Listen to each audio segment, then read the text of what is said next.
Now, if you go into Command Sim Pro mode, so we'll mark high rise, we'll use this address here. Here's our unit matrix, which of course we can add or take away from right here. These are in addition to your unit that you selected. Then you have your ladders. You can rename these anything you want: aerials, sticks, buckets, whatever.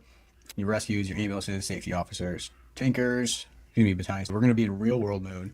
The way I see this being used is if there's a couple guys doing a tactical at the station and you want to practice using a digital command board that has everything laid out there, and you want to practice keeping track of who's doing what, where they're going, benchmarks that you need to hit, then you could practice on here. Hypothetically, this could be used in the real world too. You can see at the top right here, there is a real-time clock that's running. Now, if you're not comfortable putting in the real address there, if this is real life, then this would be an AI generated image, and you could just hit this hide button here, and that would be out of your sight. So it's not a distraction.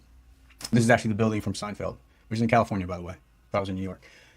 Anyway, that's what you can do. You can hide the map if you don't want to use the map. What you're doing is keeping track of something that you're either watching or you're practicing at the station while someone else is running a tactical. And those are the type of scenarios. So just to show you, so everything is going to be logged by the real time. After you mark en route, the scene starts, and then you have your par due here every 20 minutes.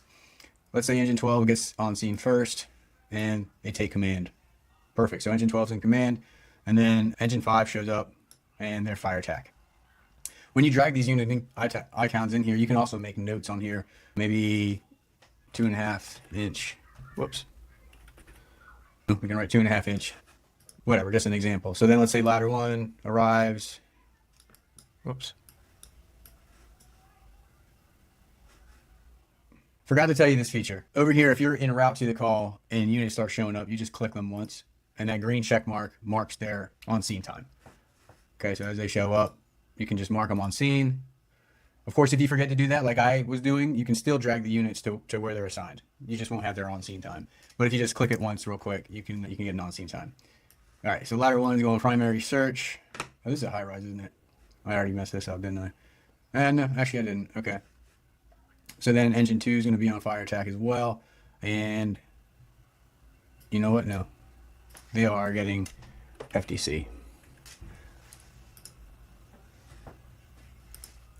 And fire attack. Cool. Then we have engine 3. They're going to be fire attack. Engine 1, water supply for the ladder. Okay. Ladder's A side. Okay, ladder 2 gets there. They're doing exposures. Say floor above 11. Whoops. Ambulance 1, medical, safety 1, safety, battalion 7, command. Then we'll move engine 2 to fire attack. And then down here, if you need to make divisions, all right? So let's say this fire, what do we say? Floor above is 11. So this fire is on floor 10. You can see division 10 is not available here in your drop down. So you're just going to type floor 10, or you can type division 10, add it, and then you can drop a unit into it. So then let's say safety is going to be in command on floor 10. You could just drop safety to division 10 right here. And you can say division supervisor. Yep. So that's how that works. You can also make groups. We'll expand the groups here. And there's all these predefined groups in here. Of course, you can always make your own. Actually, no, you can't. Okay, so these are the groups. Maybe I should add that option where you can make your own group. But you're going to say show group, and now you have a RIT group. And let's say rescue 1 shows up. You're just going to, come on now. Assign them to RIT. Then you have your benchmarks. So let's say engine 2, I think, was on water supply. No, yeah, engine 2, water supply right here. So boom, water supply established. It timestamps when the benchmark was established, and then you can put in here FTC or whatever you have to put. And then water on the fire, you can put engine 4 reported that. But you don't have to do that right away, right? So you can just click ventilation started. Oops. Oh, geez. Oh, God. Let's just get this out of the way. So you can click ventilation started. And then you don't have to put anything in there right now. Like you can just mark it, cool. It's done in the heat of the moment.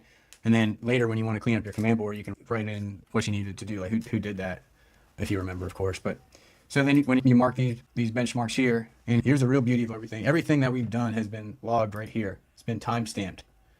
So from marking units on scene, so when you drag them anywhere on the command board, when you made groups or when you made divisions, that's all time-stamped.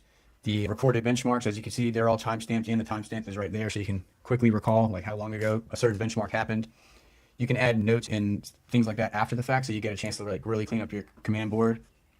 Like, so what could you do with this? Obviously, you can train for a whole incident like this and practice moving pieces around. Maybe a fire call goes out at the station, you can listen to it, you can actually move pieces around on this board.